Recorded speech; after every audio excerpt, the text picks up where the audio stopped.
The first question that I want to ask you is something that's sort of general, but I think we can hone in on it and I can help you with it with some questioning and so forth.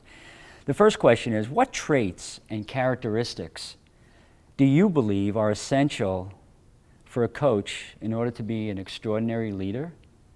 What do you think about that? What have you noticed?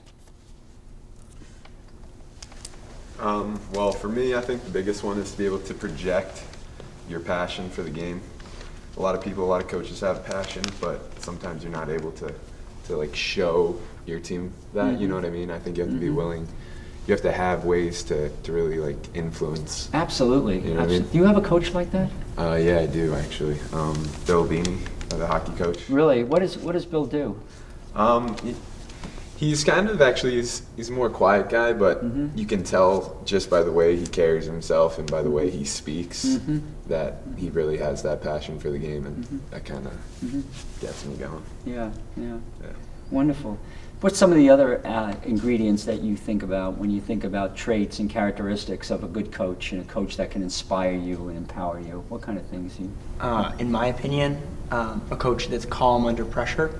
So when the stakes are high, athletes are really nervous, championship game, championship meet.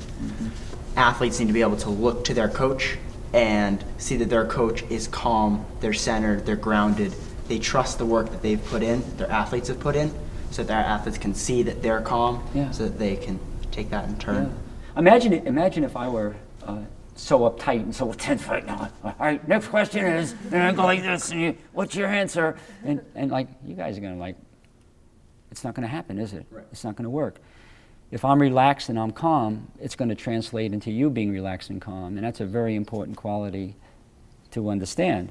Now, when we think about traits and characteristics in terms of inspiring and in terms of empowering you, what are some of the other kinds of traits that perhaps, For me personally, I think it's really important for a coach to know how to motivate their players, and sort of understanding that every player can be motivated a little differently. I think that's really essential. Well, you just said something that I think is really, really brilliant. You mean to tell me that a coach needs to look at each individual, actually athlete as an individual, and not just a whole basketball team? Yeah. Oh boy, what a concept, huh?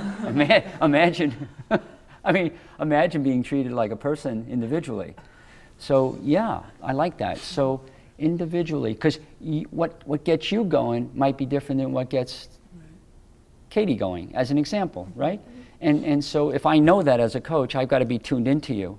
So now what we're talking about, it seems, we're talking about you must have a relationship, right, in order to make that happen. If I don't have a relationship with you and I see you just as a conglomeration of one team, then I never get to know you and I never get to understand what lights your fire, huh?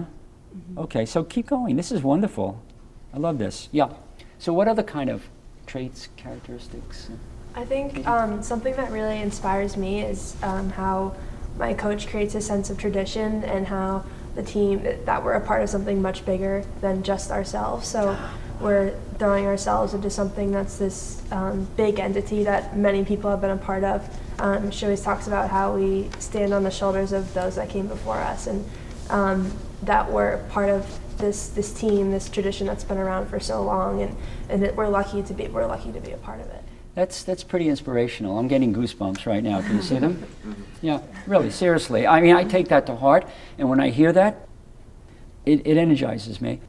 I feel like, yeah, I want to play with that coach. Beautiful, wonderful, nicely said.